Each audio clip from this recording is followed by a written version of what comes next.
This is a Headgum podcast.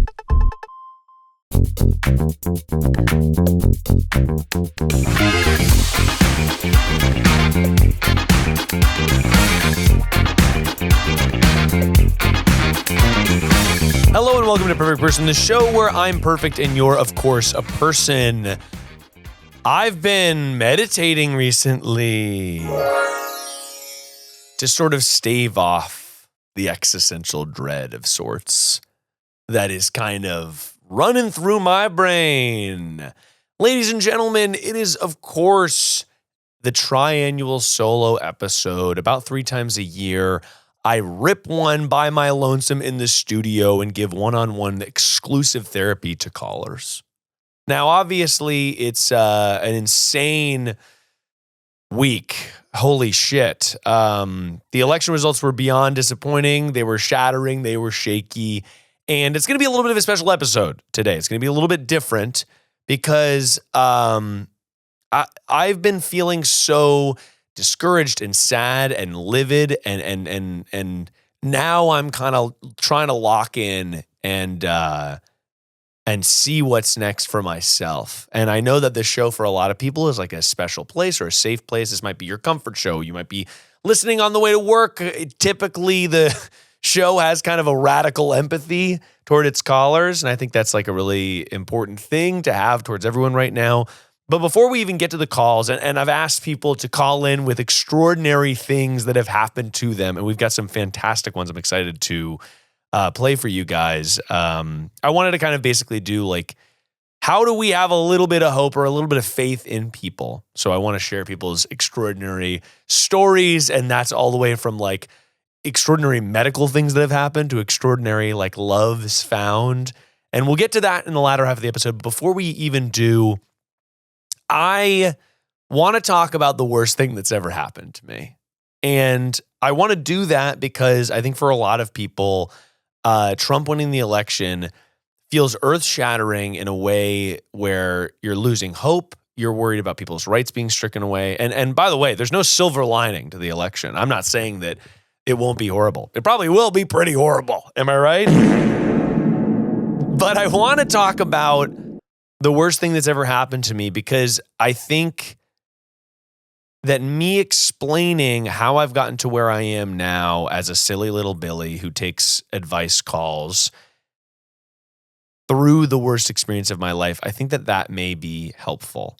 Because I know a lot of people are grieving and they're struggling, and I know a lot about grief. And I think that if I know anything, it's how to persevere through grief and get a perspective that might allow you to like get back on your feet. So to start at the beginning, when I was 17 years old, my brother died of brain cancer. And it was shocking. It was horrible. It was like years of him going through this thing. And he had cancer before too in this experience. So when I was a kid, and people might be being like, Miles, holy shit, the world is in turmoil. It's literally burning apart.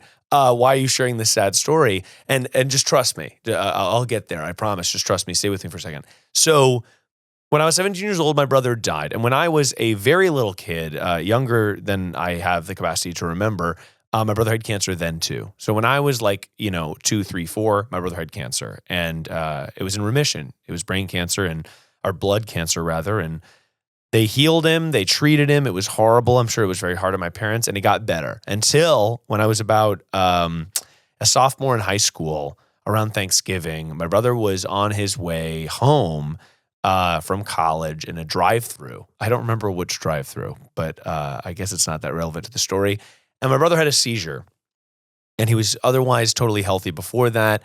And my brother was a person who's like a stoner. He was smoking weed. He was at the party. He loved old school hip hop, loved to party, and he was known for it. And people, gravitated to him because of that. Very social guy, had very close friends that I also loved.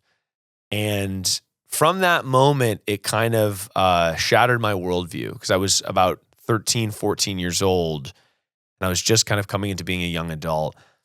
And at the time, everything felt very concrete. And I was like, the worst thing that could possibly happen is like I break my Xbox. And at that time, I woke up in the middle of the night. My parents said, your brother had a seizure. We have to drive to the middle of nowhere where he's at a hospital nearby. And so in the middle of the night, we went there and I saw my brother. And it was the first time I'd ever really seen him like that, scared. That was kind of the beginning of my worldview starting to change and me starting to get scared for what was to come. My brother had surgery, chemotherapy, radiation. He got better. He went back to school. He hung out with his friends. He moved in with a bunch of his friends. They had like crazy times. I went and visited him. It was amazing. And then eventually he went back to the hospital after, recovering from all of these things for, over a year. And they found more tumors in his brain. And he couldn't have any more radiation or chemotherapy because you can only have so much before your body just starts to kind of reject it. So at that time, they put him on experimental medication with the highest hopes. And he, at some points, would just come back and be on our couch in our living room. And I didn't really know why. And eventually my dad took me to the grocery store. And on that trip to the grocery store, without looking at me, I think it was just too hard. He told me that my brother wasn't going to make it. And that this was kind of, they had done all that they could do. And it was a spring semester in my senior year of high school when I found out that my brother was not going to survive. In the coming months, as my brother's tumors in his brain grew, he stopped being himself and his brain sort of started to kind of like self-destruct. He would get very confused. He lost the ability to speak, eventually lost the ability to walk, and eventually lost the ability to breathe, and he died. And it was horrible. It was so horrible. Everything that I had, all these hopes that I had for the next several years, they were gone. All I could really think about was this idea that like my worldview up until this point, everything about my life will now be different. When people ask me if I have a sibling, my life will be different. I can't just respond. I went to college orientation the day after he died because that's when it was scheduled. And my parents urged me to go to try to give me a sense of normalcy. And I went and I got burritos with these girls I had just met. And I told nobody anything. And for years, I lived in this horrible stasis space where I couldn't tell anybody what was going on because it was just too hard. Even close friends of mine who I loved, I had wonderful experiences in college too, but I just carried with me this weight. When you undergo something so horrible, you basically have two choices. You are either going down the path where it's nihilism, right? This horrible thing happened, so life must be horrible. And there's no end in sight to how horrible it can be. So why even try? Why even trust? Why even love if it can just go away so quickly? Or you can go on the path that I found myself going on, which is that every day is a gift. And the fact that my brother can't enjoy or love or run or talk is all the more excuse I need to be able to do those things. And the fact that something horrible can go on means that the rest of your life can be a gift because you never know what's coming down the pipe. You never know what the end result is. You don't know how many days you have. All you know is that you're here now and you better grab it and you better try and push and fight for the people that you love and fight for your community and fight for the existence of hope. Because there are times in life when there is no hope. There just isn't. Life happens and it's horrible. And then there are other days when things are difficult and that's okay. And it's okay to try to push past that. And it's necessary. It was necessary for me to try to push past that because like I just could not succumb and exist in that nihilistic space. And by the way, there are days when I did, and there are still days when I do. And if you're one of those people that feels like, fuck, everything is fucked and I just need to be here for a second, that's okay because I've got you. If I have the capacity to fight when other people can't, I choose to. And that's a choice I had to make to survive because I just couldn't take it anymore. And I think that's a choice that a lot of us are going to have to make to try and push forward. I think why the election results hurt more here is that Trump won in 2016. Everyone was shocked. And then Biden won and Trump won again. And I know the experience of that grief where you celebrate for a second that it's all over and then it comes right back and it's worse than it was before. And I know that feeling. And the way I got through that feeling was trying to just take every day and be grateful for the things I have and fight like hell because you can. Because if you're out there and you're listening to this, you probably have a feeling of radical empathy towards other people. You're worried about abortion rights being stricken away. You're worried about marginalized groups who are going to be persecuted in a greater way than before. And we've got to care for each other. And I'm going to be on this show continuing to solve people's small, ridiculous problems, to try to snowball effect, to solve little problems. So maybe in your own lives, you can solve the big ones that I do not have the capacity or wisdom to solve. But I'm here for you guys. I know it's difficult, but I'm going to continue to fight and to hope and to try, because that's literally why we're here on this planet. And I hope you guys do too. I will continue to make this show a safe space and a positive space and a happy space. And I'll continue to try to find the actionable, actual things that we can do to get our messages across, whether that's supporting mutual aid funds, whether that's protesting, whether that's raising money through these 24-hour live streams. And talking to you guys on the phone honestly makes me feel better. So I hope it makes you guys feel better listening to the show or chatting with me.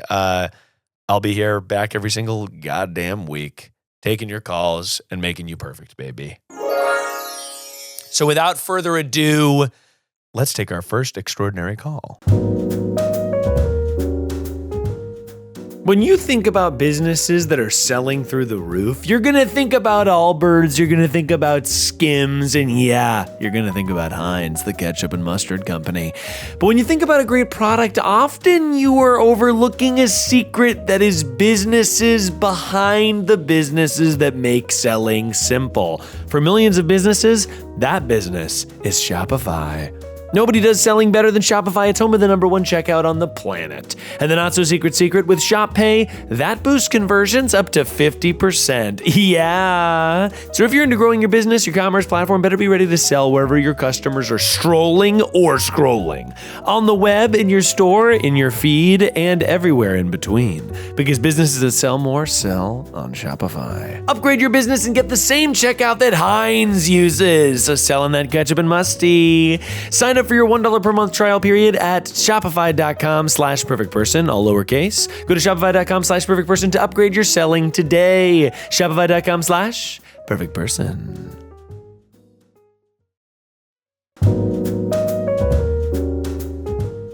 The first time I used Rocket Money, I saved cash. The first time I used the product, I saved the cost of the product in cash. Because Rocket Money helped me identify several subscriptions that I had forgotten completely about, and they even offered to help me cancel them. Yeah. Most Americans think they spend about $62 per month on subscriptions, but the real number is closer to $300. And that's a big difference that Rocket Money can help you with. Rocket Money is a personal finance app that helps you find and cancel your unwanted subscriptions, monitor your spending, and help you lower your bills so you can grow your savings.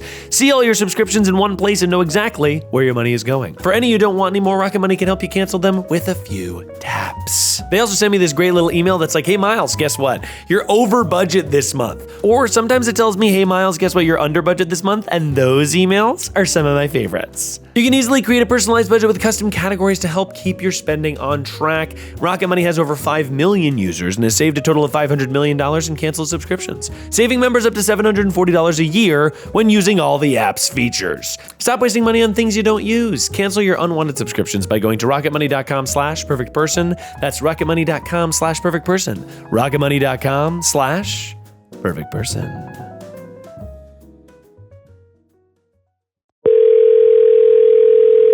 Hello? Hello, you called Perfect Person and I'm here to call you back. How are you?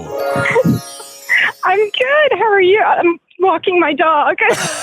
Nice, that rocks. Well, I need to give you a fake name. This is, by the way, the triannual solo episode, so I'm alone in the studio to counsel you one-on-one.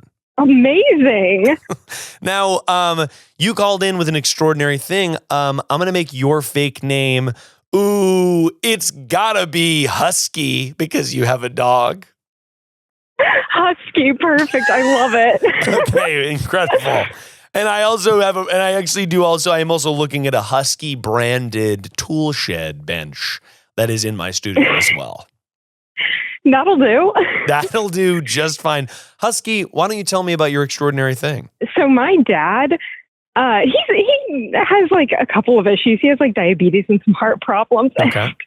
I was visiting for spring break, and he was being super mean to my mom and me out of nowhere. And like we were both crying because he said really mean things to us. Oh my God, Jesus. And all of a sudden he's just like staring out the kitchen window and he collapses on the ground. And I'm just standing there like, I don't know what to do. And my mom looks at me and just goes, give him CPR. And I have not had any CPR training since 8th grade at this point. I'm like 20. How old were you? You're 20 at this point? Yeah. Jesus. I'm just pulling what I can remember from 8th grade CPR training and that one episode of The Office. By the way, that is always what I think of this when they do the staying alive thing. Yes. Yeah, hey, it works. I can contest it works. So when this happens, so your dad collapses and you're probably super freaked out. What, and your mom screamed, your mom didn't do the CPR herself? No, because she was like, I don't know how to do it. I know you had training in 8th grade. So, and she was also just panicking so much that she was like, you just giving me instructions and I was panicking. So I was like, I will do whatever anybody tells me to do. Well, what was going through your head when you had to give him CPR? What was going through my head was kind of like, well, let's see if this works. That is so awesome. You're like, I'm sort of winging it with my dad's life in the balance. But so, and what happened next? Weirdly, I did the mouth to mouth, which I was kind of like, I think that was also another thing going through my mind because I was like, you know what? Let's think about this later. Let's not think about this right now. That's kind of weird, but it's okay. And so that moment when you give your dad mouth to mouth and it's a little yucky. Yeah. And you're just like, you know what? It's fine. It's okay. Yeah. I think that, by the way, it's okay to have it be yucky and worth it. You did save his life after all. Oh, yeah. Yeah. And then finally, the, what do you call it? The paramedics arrive. Yeah.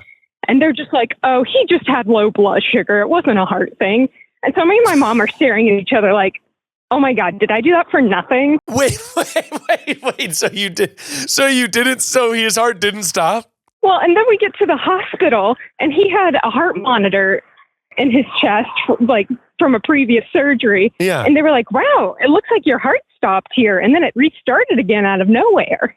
Oh my God. So you did save his life. I did save his life.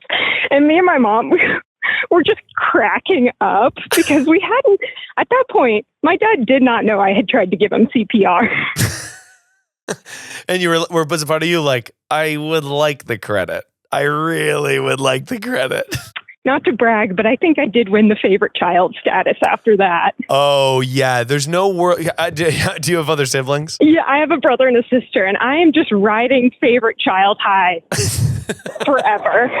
Well, I feel like that's such an intense scenario that I've never been in. I've always wondered how I would react in that split second thing. After you did it, were you was your adrenaline fully buzzing and stuff like that?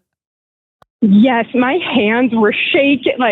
They're gurneying my dad away. My hands are shaking. I'm just like, oh my gosh, what did we just do? Did we do everything right? Did I do everything I was supposed to? And then my mom's in the car on the way to the hospital. And we're both she's in the back of the emergency thing, and I'm in the car following them.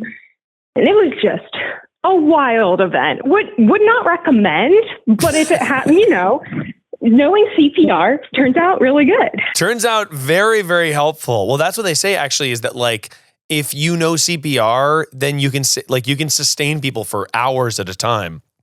So there's a whole new thing. They know that. Yeah, they know that now that's the number one thing that it's if someone's airway is blocked, whatever, it's just just do CPR on them almost all the time, because every second that their brain isn't getting blood, they're losing brain cells.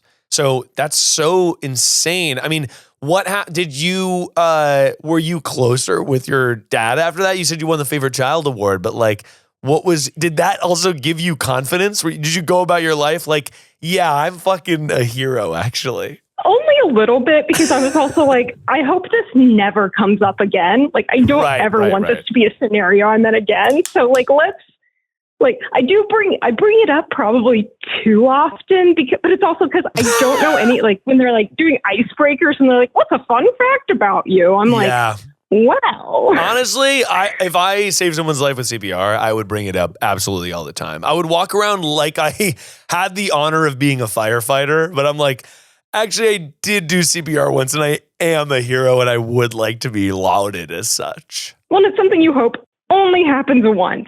Don't want that to happen again. I don't want to be a hero twice. Yeah, honestly, once is plenty. Once is more than enough. Well, thank you so much for sharing your extraordinary story. Did you need any advice on anything while I've got you on the horn? I was supposed to get a dryer and a washer installed today, and they said I have to take out the door frame. I'm on my way. No, you have to take. Wait, we have to take out the door frame. So they just left the new washer dryer in my kitchen and the old washer dryer in my bathroom. So I just and they didn't hook up either one. So I just kind of don't have a washer and dryer, but I have two. So I don't really know what to do about that. They put it in okay, I can fix this. They put it in your kitchen because they were like, it's too bulky to sort of get into the area where the laundry happens. Yeah. In the laundry where it happens. They were like, you need to take out your door frame because we can't do that for you. I see. Now, that's going to be, unless you are ready to sort of bust out a drill and, by the way, is this a house you own or is this a house you rent? It's a condo I own. Okay, humble brag. I would say probably, I would say that's going to be a TaskRabbit. That's going to be a TaskRabbit, or find someone else that's extremely handy, because I feel like taking out a door frame is kind of an advanced thing to do to move a laundry machine in. It does feel like a lot, so I should definitely hire somebody, right? Yeah, I mean, it sounds like you got a pretty nice unit, though. A nice sort of washer-dryer unit. This is, it's so big, it can't even fit. Yeah, sorry, my washer-dryer is actually so big, it can't even fit in the door. That's a brag. That's a fucking brag alert. It is. I do want to say, like, it is a very small door frame, because I didn't even think to measure before I, bought this, because I was like, it's a door, you know? Yeah. It's probably the size. And then I measured it, and I was like, this is a small door. Never mind. Well, this is sort of like if you ever think about how they get pianos into houses, it starts to get a little complicated. Yeah. Oh, my gosh. Because they're so big. A grand piano, they're so big. Apparently, honestly, if you want to, this is actually free advice at the end here. My advice for you is actually a TaskRabbit, somebody to take apart your door frame. But also, if you want a free grand piano, people give them away. It's easy to get a piano. You know what? I'm going to move both of my washers out of my apartment. Mm-hmm. Just put a piano in my bathroom. Not a bad idea. Wash your clothes with the sound of music, because if you go on Facebook Marketplace, people are just like, get this fucking thing out of my home, because they're so big. They're like impossible to move or do anything with. So people just want to get rid of grand pianos. If you want a grand piano, you could sell grand pianos for all I care by going on Facebook Marketplace and getting free grand pianos for all to have. But I think that you're going to want to bring in a professional who's going to take the door frame away and put it back. Husky, thank you for saving your father's life, and thank you so much for giving me a call. Thank you for the call back. I appreciate it. All right. Bye, Husky. Bye. Wow. People are out here saving lives CPR style, which sounds absolutely terrifying. But we've got to get to our next extraordinary person here. This next one is sort of a socially extraordinary moment. Let's give them a call. Oh. My God. Hello, you called perfect person because you're going through something extraordinary. And I'm here to call you back. I need to give you a fake name. And you know it's got to be Lamp. Oh my God, I love it. Lamp, literally, how's it going? This is one of the triannual solo episodes, so I am alone in the studio advising you one-on-one. And I understand that you have something extraordinary that's happening in your life recently. Oh yeah, where do I even begin? Oh my God. Please, the floor is yours. First of all, when I saw the number calling, I screamed to my family. I'm at my house right now. Oh my God, Miles is calling me, first of all. Well, honestly, that is I'm honored. I'm honored that you screamed to your family, who is now like, who's Miles? No, my mom and I, we went to the live show together. I brought her with me. She loved it. She thought my it was hilarious. God. She had no idea That's like the what best. this even was. Thank you so much for bringing your mom. Honestly, shout out to the moms out there. Shout out, Mom. Shout out, Mom. So I'm in college, right? Okay. This year I'm commuting from college, just to college, right? So I was supposed to live in this apartment with 2 guys, right?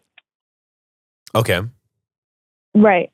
And one of them, I think, has feelings for me. Were you holding for applause? I almost it felt like it was sort of like, I'm living in this apartment with 2 guys.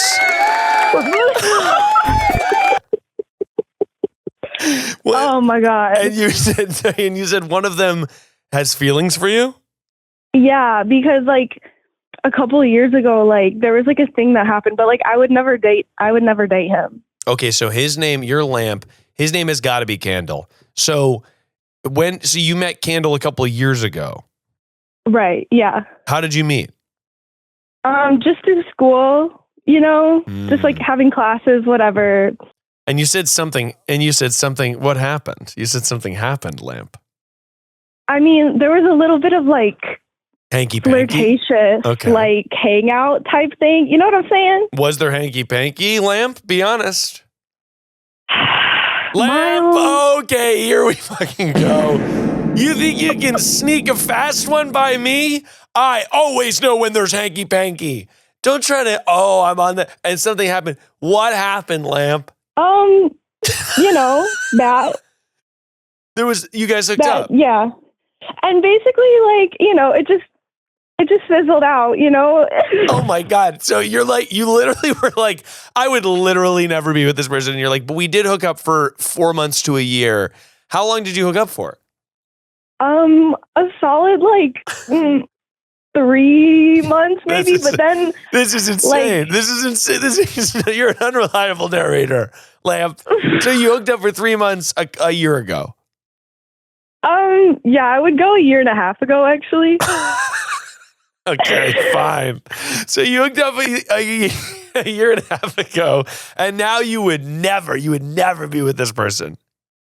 Well, yeah, because when you break up with someone else, you're just really sad, right? So you go wherever there's attention. That's merch. When you break up with someone, you're really sad, and you go wherever there's attention. It almost is bars, to be honest. That's like a good song. Yeah. I think that's relatable to a lot of people. So you guys hook up for 3 months. You stop hooking up. You're sort of dating this person, and then it's over. And then your Lamp, Candle still has feelings for. I just heard a creaky door open and close behind you, by the way. It was very funny. Oh my God, yeah, that was my sister saying that my mom is indeed listening to this call because I did scream, Miles is calling me, and she knows who you are now.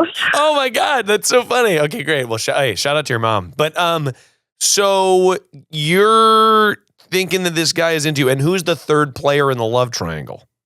Okay, yeah. So recently, actually, this other guy, followed me on Instagram and added me on Snapchat within 5 minutes of each other. Oh, okay. Followed you on Instagram. So he was thinking about you hard enough to be like, okay, we're going to follow you on every single platform imaginable. Yeah, all at the same time. He was doing a campaign for your affection. Now, are they into each other? What? Isn't that Lamp? Isn't that what a triangle is? No, yeah, okay, but I haven't even gotten to the part. So the 2 guys, right? Yeah. They're roommates. And they were roommates. Okay, got it. All right, so and this guy's name will be Flashlight. So Flashlight and Candle are living together, and you know for a fact that Candle is into you. And talk to me about Flashlight. Are you into Flashlight? See, that's the other thing. I don't know because I feel like they don't talk. So it's there's been moments where I've been having simultaneous conversations with both of them on Snapchat without them knowing about. Like, you know what I'm saying? J'accuse. What type of conversations are you having with them simultaneously? Just, like so with Flashlight, because I don't really know Flashlight. We're not. I would say I'm friends with Candle. I would say I'm friends with Candle, right? Well, yeah, considering you guys hooked up for 3 years. Yeah, you hooked up for 3 months and now you're friends. Yeah, you're close. There's intimacy there. Okay, Lamp. You and Candle are star-crossed lovers. You and Flashlight don't know each other from Adam. Flashlight's hot, though, I'm guessing? How hot is Flashlight? Is Flashlight super hot? No comment on that. No comment? The Flashlight's not hot? So Flashlight's an athlete, right? Oh my God. So I guess that adds some points, right? So Flashlight obviously has a rockin' bod and it's like unbelievable. And you're wondering now, you're like, okay, so what do you need advice on? Is it that you're trying to figure out, and they're not into each other? Because they're not. Okay, I feel like they don't speak, which is weird. This is an arrow. This is not a love triangle. This is a love arrow. Because somebody's into you and you're into someone else. This is unacceptable. No. I'm not into either of them. That's the thing. What are you talking about? This is nothing. This isn't in shape at all. It's a road. Okay. Oh my God. It's a point. It's not even, so they're both into you. Yes. I don't know if I guess here's my problem is, do I tell Flashlight or Candle about the fact that I am talking to both of them? I guess is my question. Like, how do I go about that? In a lot of ways, it is extraordinary that you've got two men sort of vying for your affections. And I do think that is the extraordinary part of the call. But I think oh my God. You're wondering which one do you freaking vibe with? I mean, look, obviously you and Flashlight have an extensive flirtation, but you and Candle have that history. So the compatibility you have with Candle. Now, you said you're not into either of them. Who are you leaning towards? Who sort of makes your tummy go, ha, ha, ha, ha? Who makes you giggle in a way that is fun? Tell me, sorry. Probably the latter, which is Flashlight. Okay. Yeah. All right, then there's your answer. But I think it's more so just like the unknown, because like also like I can't go over there. You know what I'm saying? Oh, and you're wondering if you can. Do you think that if you start hooking up with Flashlight, it'll sabotage your friendship with Candle? Yeah, that's the thing. I don't know. I see. Now, I think that probably what you need to do is are you close with Candle? Yeah, we're pretty close friends, I would say. Oh, okay. I think if you're really close friends with Candle, and did Candle break up with you or did you break up with Candle? I broke it off with Candle. You can't date Candle's roommate. I'm really sorry to say. I know I can't. I know. No, you can't be dating Candle's roommate. And honestly, if the details of this were different, like if you were like Candle broke up with you, you could then date Flashlight. But you can't be breaking up with a roommate and then dating the other roommate. That feels like a conflict of interest to me. And I think it's less about especially because you're friends with Candle. If you weren't friends with Candle and you didn't care how Candle felt, then that would be different. But I kind of think that you can flirt however you want to flirt. Like, get your bag. You know what I mean? Snapchat away. Am I right? Hey, just hanging out, watching a new TV show. Snapped. Oh, you know yeah. what I mean? Sure. That's fine. That's fair game. But I kind of think that you would need to have a conversation with Candle about it before you just started serendipitously dating his roommate.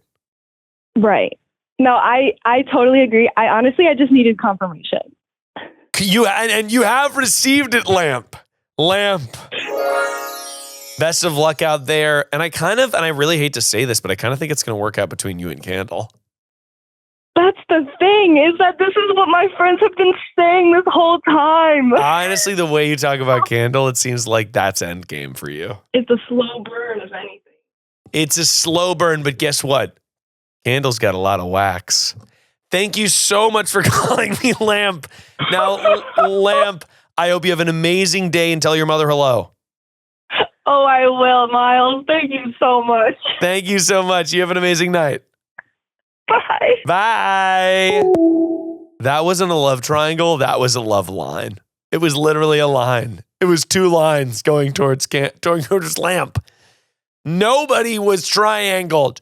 When people talk about a love triangle or a love square or a love polygon, you need to consider that you need to close the shape. If it's love triangle is, I love this person. If they were sort of challenger style roommates that were like kind of like homoerotically like massaging each other, now we've got a triangle going on. And now it's challengers. And now we've got our script. But we didn't. I do think it's going to work out, by the way, between Lamp and Candle. All right, let me find another roommate. Let me find another call. Spark something uncommon this holiday with just the right gift from Uncommon Goods. You know that you want to give your loved ones something special because they deserve it. The busy holiday season is here, and Uncommon Goods makes it less stressful with incredible handpicked gifts for everyone on your list, all in one spot. I got a couple friends of mine, this whiskey escape room. It's basically a cage that you put around a whiskey, and it comes with a lock. You seal the lock, and you have to like solve this little game that comes with a bunch of cards, and you and your friends solve it, and at the end, you get to have whiskey. So what could be greater than a great puzzle and a glass of whiskey? When you shop at Uncommon Goods, you're supporting artists and small independent businesses. Many of their handcrafted products are made in small batches, so shop now before they sell out this holiday season. Uncommon Goods looks for products that are high quality, unique, and often handmade or made in the US. They have the most meaningful, out-of-the-ordinary gifts anywhere. They even have gifts you can personalize. Uncommon Goods has something for everyone, not the same old selections you could find just anywhere, and with every purchase you make at Uncommon Goods, they give back $1 to a nonprofit partner of your choice. They've donated more than $3 million to date. So get shopping. To get 15% off your next gift, go to uncommongoods.com/perfectperson. That's uncommongoods.com/perfectperson for 15% off. Don't miss out on this limited time offer. Uncommon Goods, we're all out of the ordinary. Hello? Hello, you called Perfect Person, and I'm here to call you back. Oh my fucking God. This is the tri-annual solo episode. It's me in the studio live counseling you one-on-one, and you're going to need a fake name, and you know it's got to be Salmon. Salmon? Okay, I enjoy that. Okay, oh my God, sorry. I was just writing a paper for school. What was the paper on? I fucking wish I knew, dude. This is crazy. You wish you knew what the paper was about? Well, sometimes school gets so complicated that you're writing it and it just gets away from you and you don't even know what's happening anymore, you know? I think you're going to fail this class, Salmon. I think you're going to fail. It's graduate school. Sometimes you just take a class and you realize, like, this isn't for you, but you don't want to do anything else at the same time. So you're just sticking it out, and whatever happens, happens. Sam, and I think we have a lot of things to be counseled on today. What are you in graduate school There's for? A lot of things. What are you in graduate school that you feel like you need to abandon? The amount of work is insane. I knew it would be hard. For sure. But it's just, I don't know if my mental health was prepared for this. Yeah. My bank account. It sounds like a ton of work. Like, I feel like graduate school, the idea is very attractive to me to do I go and do theater again in graduate school. Like, that has always been attractive to me, to do something in the arts. But what are you in graduate school for? I'm in for physiotherapy, so I know I have a job out of this. That's why we're sticking it out. But holy crap. And physiotherapy, explain that to me as if I were a baby. Okay, so physiotherapy is like you hurt yourself and like it's not enough to see a doctor, but like you can't fix it yourself. Is it so when you say physiotherapy, is that the same as physical therapy? It is, yeah. I'm not sure if that's a Canadian term or not. I don't know if that's like a thing that we only use here. Well, I like that it's gussing it up. It feels like it's like a fancy salad dressing. Physiotherapy. Well, like, the word physical therapist is just so long. We didn't have time for that, actually. Yeah, we don't have time. We don't have time to say the full thing, so we've really got to shorten it. But why don't you tell me, Salmon, what your extraordinary thing you did was? Oh, my Lord. Okay. So this was a long time ago, so bear with me as I remember details that come and go out of this. Please. So, in short, I did run into a burning building, and I do not condone this. Never do that. Unless you are professionally trained, don't do that. Interesting. I feel like that's, honestly, though, to me, I see a burning building, and I'm thinking, I could probably run through that fucking thing. If I'm brave enough. And it's sort of like you always see people running out of a burning building in movies, and it feels very cool. It's sort of 911 style on Fox. It was really in slow motion the whole time. Like the whole event took maybe 4 minutes, but like the amount of things that happened in that 4 minutes was just like everything was going on at once, you know? Well, so why don't you set the scene here? What building was it, and what were you doing on the day?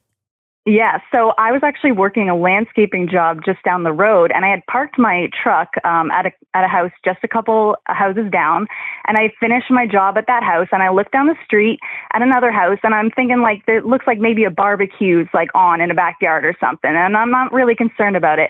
And about 2 more minutes go by, and I look back, and I see like things like floating up in the air, and I go, I don't think that's a barbecue.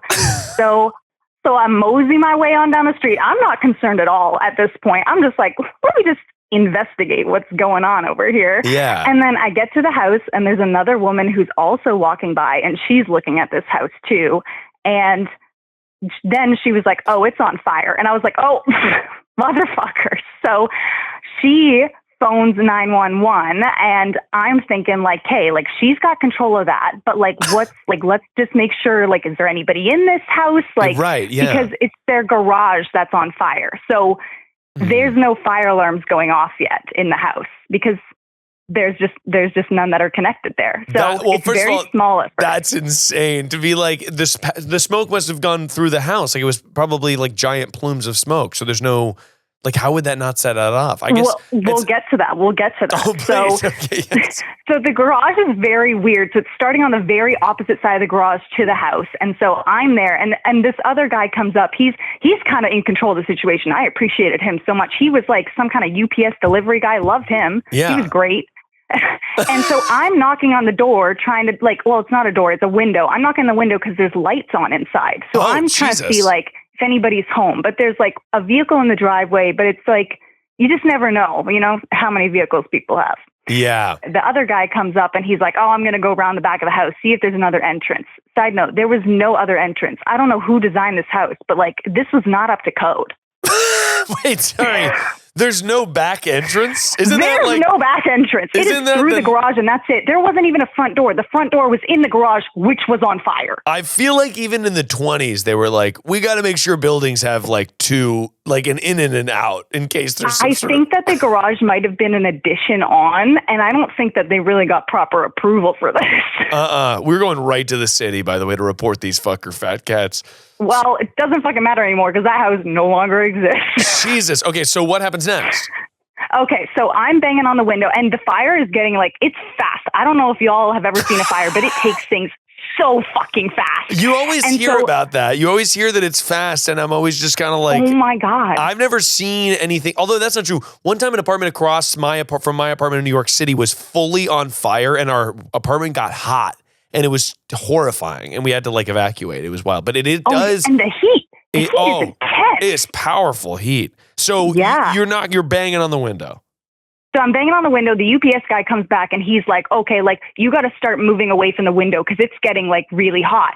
And then I see this person inside. What? And this person has no fucking idea what's happening right now. So they're standing inside. They come down the stairs. There's curtains are like open on the window, so he can see us banging on the window. And he just gives us a little shrug, like, "What the fuck are you doing at my house?" And I'm like, "Dude, your fucking house is on fire." He has no idea. He has no fucking clue. And he is not like, when I say it's probably only been a minute and a half at this point, and we now only know that is the only entrance. And I don't know if first of all, if there was a dog or a cat in there, I would have found a way to break that window. I would have through that fucking window in a minute. Yes. But this person, I was like, you can open doors with your hands, But you don't need, you have no idea that you need to do that right now. Yeah. You just think I'm some crazy lady banging on your fucking window. Oh, Jesus. So in that moment, I made a decision that was a poor decision, and I ran through the garage under the flames. The flames are over top of me, like licking the roof. What? Terrifying. That's insane. And I whipped the fucking door. Thank God it's unlocked, first of all. Like, I whipped the fucking door open, and then clearly the guy realizes, like, oh my God, something's wrong, because smoke billows into his kitchen. And he is like, what the fuck? And I'm like, dude, your fucking house is on fire. Get the fuck out of here. Wait, why did you run through? So like what was the decision like to run through the flames? Because there was no other entrance. When I tell you this is not up to code, Miles. And you would know you were on a landscaping job. Exactly. So I'm like, I could have broke the window. Like, again, for a dog, I would have flown through that window. Yeah, this right. person clearly didn't appreciate my efforts of banging on that window, and therefore I didn't care. Yeah, Jesus. So you had to run like, that's insane. So fire on top of you, by the way, that is like they could have fallen down on you. Oh, looking back again, like bad decisions were made, but in the moment you have a split second and you make a decision. And it's a bad decision. Was it a decision for like basically you were worried that this guy was going to be stuck in his house on fire? Yes. And I was just like, this is the only entrance that we know of. And he is not concerned about anything. So I have to go get him now. Like, this is my decision, is you are getting out of this house and I am going to facilitate that because he can't hear us through the window. We're just yelling. We look like crazy people. I'm like, I'm going to go fucking get you. The UPS guy is like, do not fucking do that, as I'm running around. He's like, dear God, no. And I'm like, well, we're doing it. Well, like, you know, that's funny. Also, I feel like people, you go ahead. Oh, well, I just wanted to come back to this UPS guy because bless his soul, because as a Canadian, this is the most Canadian thing to ever happen to me. I'm banging on the window and I'm yelling and then he goes, okay, like back away from the window. And I yell at the UPS driver. I was like, there's somebody in there. And I'm like screaming that. And then I go, I'm so sorry for yelling, actually. And he goes, no, you should be yelling in this situation. But I felt the need to apologize for yelling. No, yeah. I think that, by the way, if there's a fire, it's like the only time when I do agree with yelling. Otherwise, I just felt like a little, I was like, you know what, that was a little much. I'm really sorry about that. But also, this guy is an idiot. Let me just run around the corner here. Like, you don't need to, if you scream because there's a fire, you do not need to apologize for that. It was just a Canadian, it just felt like the right thing to do. I think that was, like, yes. So sorry your house is burning down. I'm actually going to need to remove you right now. I run into this fucking kitchen. Yes. And then I grab him by the wrist because suddenly he realizes his house is on fire. First of all, thank God that kitchen burned to the ground. Who put olive green on the paint in that fucking kitchen? Jesus Christ. They needed a remodel anyways, to be honest. Yeah, you were like, actually, this is a good decision. You grab him on the wrist. This is actually good for you. Yeah, I was like, when you get your insurance payout and you build your next house, olive green, not for you, actually. Please stay away from it. Olive green can work, not in that. Whatever they did, who did that? Anyways.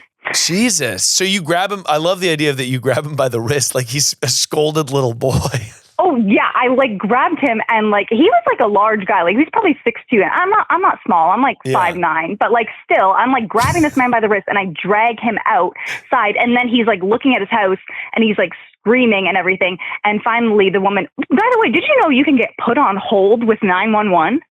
That I've heard of that happening, like when they have a ton of calls or something. Yeah, so she didn't get through till like maybe like the moment I pulled him out, so probably 2 or 3 more minutes, like, which is a substantial amount of time in an emergency. Yeah, for a fire, that's insane. Yeah. So then also all the neighborhood's out at this point because his house is fully on fire. And so I've just taken this man out. And by the way, I didn't really think to like hold my breath or anything because you don't really think in these situations. So I am coughing my fucking lungs out. Oh my God, that's crazy. Yeah, you just ran in because you acted like on instinct. I was just like, bro, we got to get out of here. And then afterwards, like the repercussions of my actions were like, wow, like terrible things could have happened. Like you said, the roof could have fallen in on me. Mm-hmm. I inhaled like not a lot of smoke. I was only in there for a moment or so, but you know, took a pretty good gulp of that. And then also when I got home later that night, I was picking up things and I was like, why does my fucking hand hurt so much? And I burned my hand on the doorknob, but I didn't even feel it when I grabbed it. Oh my God, that's insane. I mean, I think that what you're saying, like, It's crazy to me to act on instinct. I feel like a lot of people in that scenario would freeze. Like I think it's very admirable and honorable that you were like, it doesn't matter. Like my personal safety kind of doesn't matter because I know there's someone in there. I think it was more just like, this man's a fucking idiot. Like, he needs help. This guy's so dumb that I have to save him from a fire.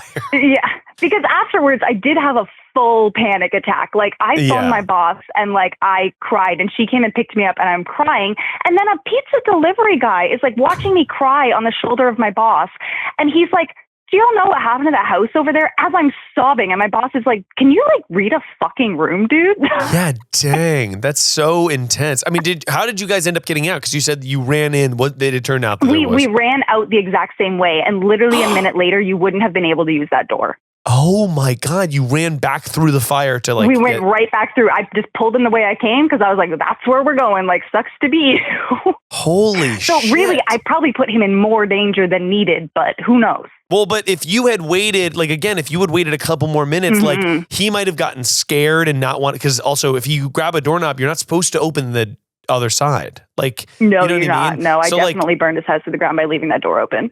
No, you did not. No, you did not. No, but like, he might have gotten scared or been like trying to get his stuff, and he could have been caught in the flames. He did run back in and get some stuff. He was running back in and out of there, like, and he was just inconsolable. Oh, and then the next part of this is that the fire department showed up. As the fire department's coming around the corner, somebody yells, "Whose truck is that?" And I had parked in front of a fire hydrant. So I had to run down the street. To be fair, the fire hydrant that I parked in front of was at like my client's house, and they got fined because they grew bushes around the fire hydrant and it wasn't visible. Oh my God, that's crazy. So they got fucking fined for that. But so I was like, that's not really my fault. And I moved it in time for the fire trucks to do their thing. But I was just like, oh my God, I am the biggest fucking idiot. That's so funny. I mean, yeah, how did you feel after this? Like you said, you obviously had burned hands and stuff, but like, I feel like after an extreme, event like this, did the guy thank you, by the way? Well, there was like no. And I didn't expect to be thanked because like his whole house just burned to the ground and he's busy like. Wait, by the way, that's a good point. I'm like considering your perspective. This guy's like, life is in shambles. He should have said, I don't know. Should he have said thank you or not? I'm sort of like, obviously he did get the short end of the stick, but he could have been like, when you were knocking on his window and stuff like that, like he could have not realized for another while. Oh, yeah, it could have been a while. And then also the community that came around this was actually really beautiful because, like, they were, like, the house obviously is quite close to other houses. So they were like, okay, get the people out of the neighboring houses. We got the one neighbor out, but the other neighbor wasn't answering the door. And somebody in the community was like, oh, my gosh, she's a nurse. She works nights. She's in bed right now. And he just ran right into her house. He just opened the door and went and got her, and she came out in her pajamas. And she was like, cool. And part of her house got taken out, too. But like, just the community was just like, she's in bed right now. Somebody go get her. Like, they knew what to do. Yeah. Honestly, I do give advice often that when people are like, oh, my neighbors, like X, Y, or Z, like were like, when people have disagreements with their neighbors, I'm always like on the side of squash your beefs. Like it doesn't have to be, you don't have to be best friends with your neighbors, but it should be cordial because in the event of a fire or an earthquake or a, alien apocalypse, they come down, start zapping people.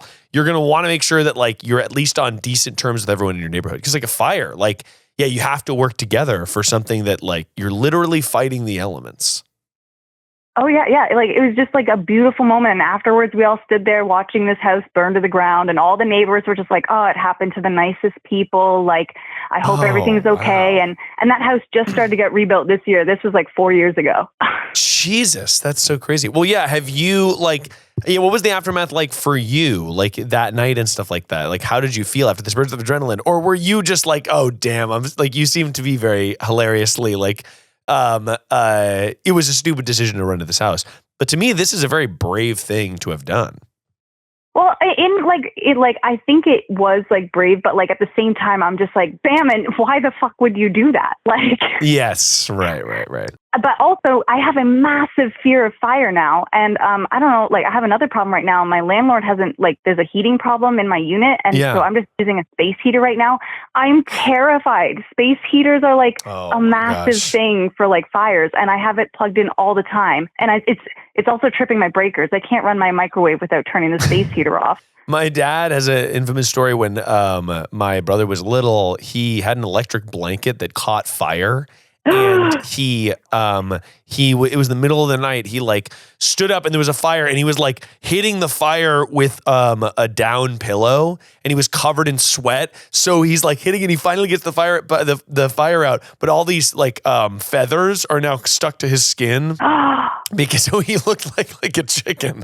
And my mom woke up and was like, "What's going on?" And he was just like covered in feathers, like feathers stuck to him. Yeah, wow, what an incredible story. Thank you so much for sharing it. Did you need any advice from me while I've got you on the horn?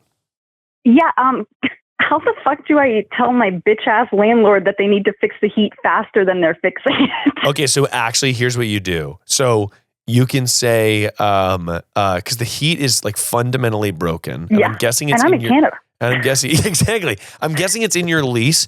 I think that the first thing you should do is like, obviously like continue to call them and be like, "Hey, the heat's broken. Hey, the heat's broken." And then start being like, "Hey, you guys haven't been able to fix the heat yet. Like next month, I'm going to start charging you for the electricity increase in this heat thing."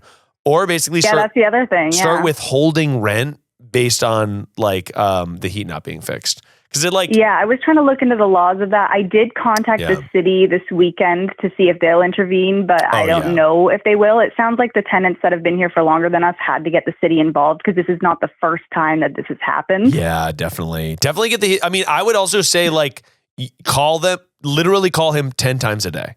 And leave a message every single time and be like, "Oh my God, hey, I'm in grad school. I don't have time for No, I know. But I'm like, what they really don't want, like they don't want to spend money, obviously, but they also don't want to be inconvenienced. So if you have a personal line on them, just start bother them and get them on the phone and be like, "Hey," or send an emails and just be like, "Hey, just checking in on this." Always be like kind of rosy in your emails, but they don't want to they obviously are seeing it. They don't want to be annoyed over and over and over and over again. And then also contact the city.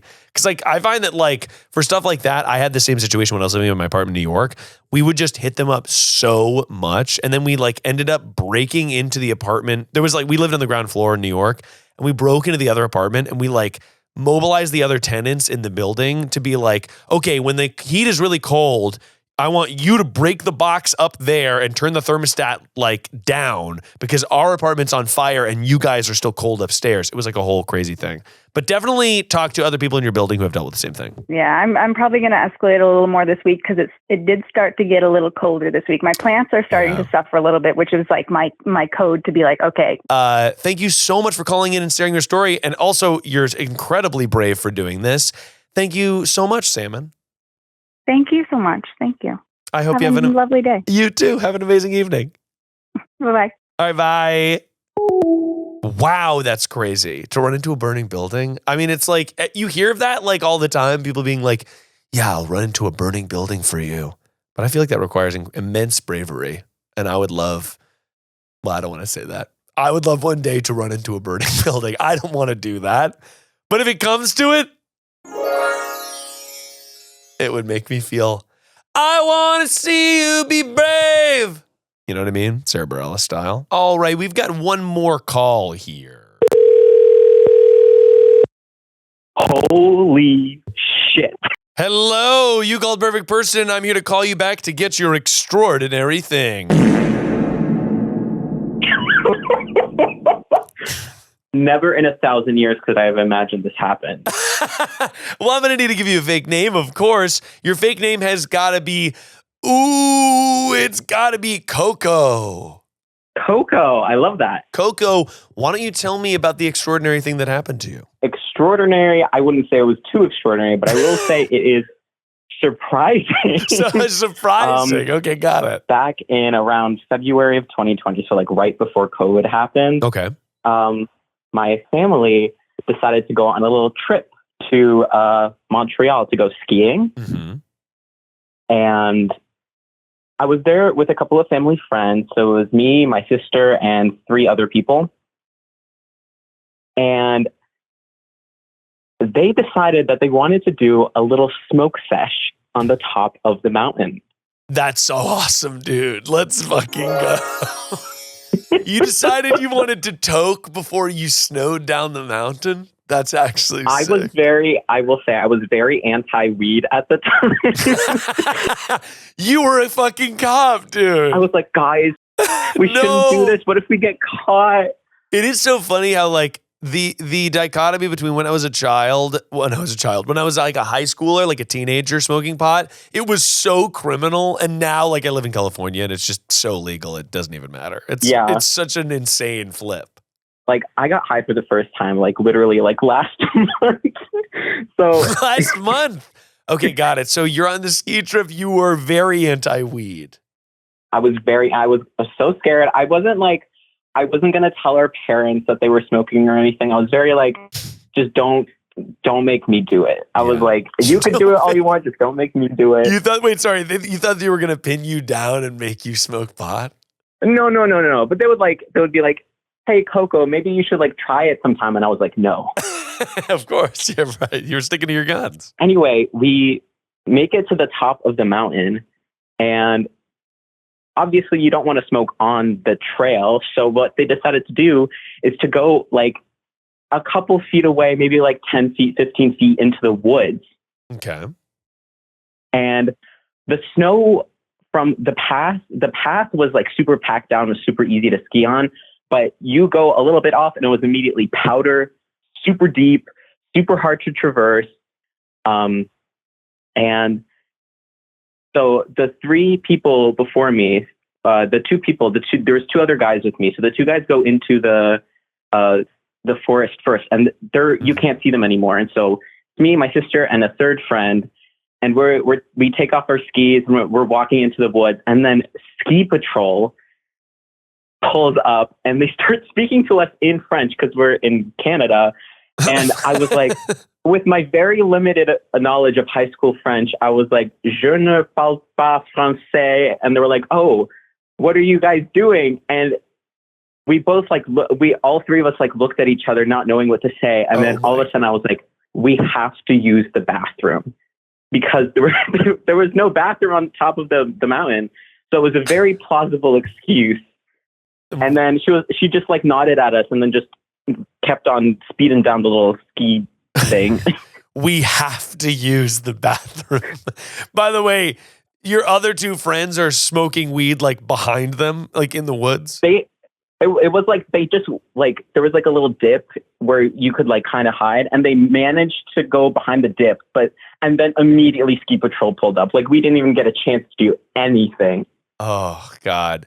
That feeling of being a kid and being, also, by the way, insane of you. You are not from Canada? No, I'm American. So you are American. You were in a foreign land smoking weed? Yeah. That's insane. I was so scared we would get deported. No, my parents are going to be so mad. It's so funny. So got it. So it seems like you had a pretty narrow miss with the law because you just said you had to take a shit and they were like, that's fine. I can't believe they believed that all three of us had to use the bathroom. They were like, okay, three people who are very backed up. Got it. Well, it seems like you really got away scot-free from the Canadian government. Now, yes. While I have you on the horn, did you need advice on anything else in your life currently going on? I do have a little something. A little it's something? It's kind of a big something. I will say that. Like it's a lot to get into. Okay. What's your big something? So I have a secret where that could potentially possibly excommunicate my family from the church. You have a secret that could... What is the secret? Oh, so the secret is pretty simple. I'm transgender. Okay, got it. Right. And nobody else except for like a couple of my mom's friends know that I'm transgender. Oh, interesting. And you feel that the environment at their church would be like totally unsupportive? Oh yeah. I mean, I went to a religious, like a kind of like a Sunday school, but it was on Saturdays. Yeah. And I will say I've been on a couple of religious retreats. To clarify, a Saturday school. Yes, a Saturday school. If I may. Where we're only taught religion, but also like Russian. because it was the Russian Orthodox Church. We were taught the magic of Jesus and also Russian, the language. Yes. Russian language, Russian literature, history. Thank God they didn't have to teach math there, because if I had to do math in regular school and at Russian school, I'd die. That would be a bummer alert. Okay, got it. So you grew up in this environment, and now you grew up there? Yes. So I started going to the Saturday school when I was like 5 years old, and I graduated it when I was 18. Yeah. And have you been back there? When did you transition? I was kind of like non-binary when I was 16. Sure. And so I had like dyed hair during this period of my life. And people were like, telling my mom, I can't believe you let your daughter dye her hair. Like, and my mom was like, she could do whatever she wants. Of course. Yeah. You have great parents. And I hate to ask, yes. but what color was the hair? Purple. There we go. Okay. We love it. There we go. So we had the purple hair. And there was actually a really funny moment in a live show where someone came on stage and I asked their pronouns. I was like, oh, what are your pronouns so I can refer to you properly? And they were like, well, it's they, them. What was it? The blue hair that gave me away? That's hilarious. Got it. So you feel like your secret is that you are trans and your family still goes to this church. I'm curious about that. Have you talked to your parents about this? Like, they still go to a church? So my parents are not religious at all. The only reason that they enrolled me into the school was so that I can learn Russian. They're like, ignore the Jesus stuff. We just want you to learn the language. Well, that's really interesting to me. I mean, like, it seems like the secret. Do you want these people to know? So the thing is, like, I don't sound like I used to anymore. Like, I've been like a year and a half on testosterone. Yeah. I'm getting top surgery next summer. Oh, so congratulations. Thank you. So like, if I actually have been, every year they put on like a Christmas like play that revolves around some sort of Russian folklore story, whatever. And last year I went back for the first time after I've been on testosterone, and people kept asking, my mom was like, why does she have such a deep voice? and what did your mom say? Like, yes. She was just like, oh, she's sick. And you're like, okay, a little. Did that hurt your feelings, or were you like? No, I mean, we went in there with the game plan. My mom was going to be like, if anyone says anything, you're just sick. Right. And is that your mom sort of trying to protect you from them? Yeah, she told me that whenever that you're ready, you can do the choice to come out. So a big thing though is that this person from the community puts on like a giant New Year's party every year. Yeah. And usually we'd be away skiing in Canada, but this year we're not. So my mom was like, let's go to this party. And I go, Mom, what are they going to do about me? Like, what am I going to pull up in? A dress and a beard? I mean, well, I guess that's interesting. Like, is it important to you that these people from your childhood know who you are? Like, and you can show up as you are now. Like, is that an important thing, or do you not communicate with any of them enough that it like, you know what I mean? The children, so I haven't really kept in touch with anyone from those days, other than like when I go home and my mom's like, let's go hang out at so-and-so's house. And I go, okay.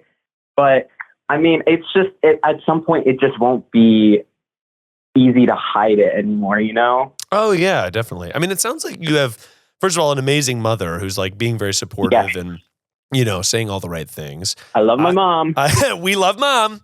But I think it's like, if it would make you feel like joy or satisfaction or fulfillment to go to like this big New Year's party and just be like, hey, what's up? Like, you know, I may not look as you remember me, but like, you know, how's it going? Whatever. If that brings you joy, then that's great. But if it doesn't, absolutely don't sweat it. Like, I don't think it necessarily matters what these people think of you if you don't pay them any mind. But like, I also can see that, like, would it bring you some sort of fulfillment to be like, hey, this is who I am. Like, you know, I want you to remember me in this way.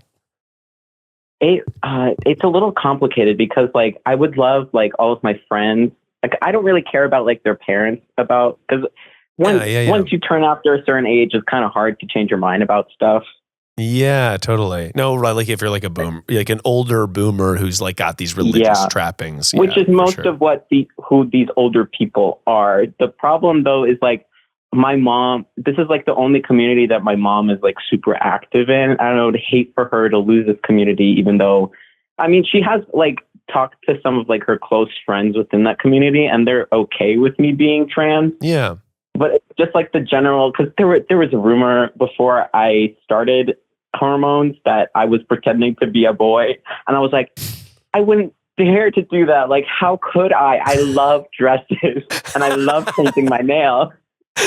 Oh, wow. Yeah, I mean, it's tough. I think like, you know, you sound like a wonderful person too. Like you're considering your mom's community. You sound like you're considering your mom's community and trying to be mindful of that.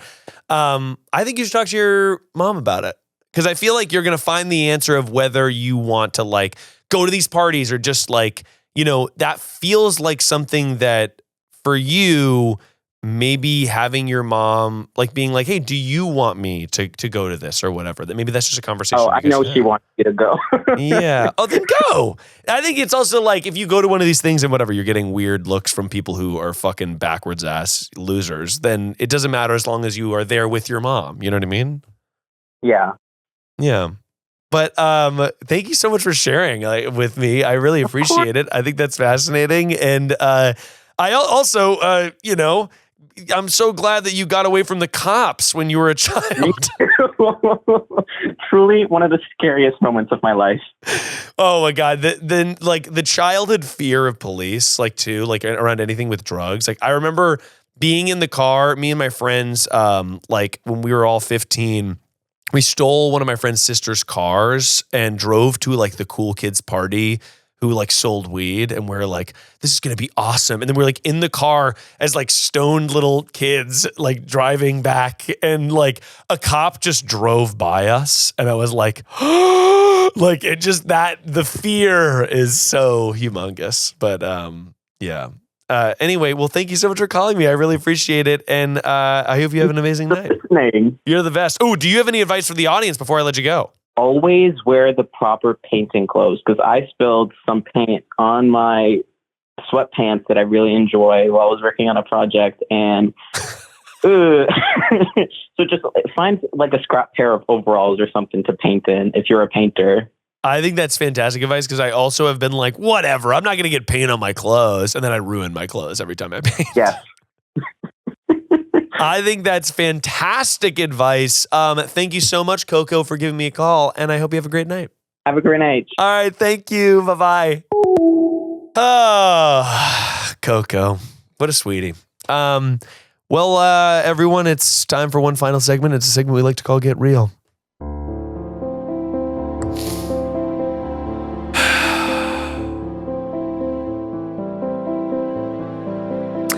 I feel forever lucky that I get to do what I do and talk to people like Coco. And like all the callers, I think like we did the live show in Los Angeles on Friday night, and we obviously found the election results out Tuesday night. And when I woke up Wednesday, I was like, holy shit, how are we going to do this show on Friday and like try to spin something positive or try to just like laugh, like how does it fit, whatever. And as over the course of the day, I like slowly was like, all right, actually like there is no place that I would rather be than in a room full of people who like the idea of listening to people's problems, laughing about them and solving them, of people who are accepting. And that's you guys, the audience who listen to this. Like I am blown away consistently, having met a bunch of you on tour, how wonderful and open and empathetic and funny and silly you all are. So I really do just, there's no place I would have rather been.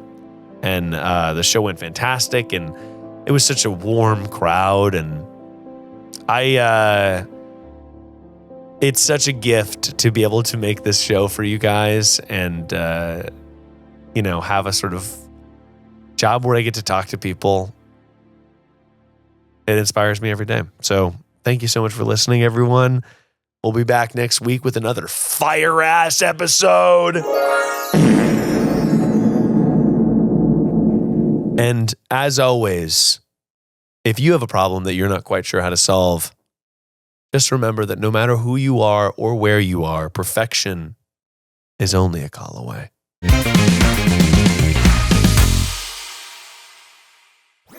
That was a Headgum podcast.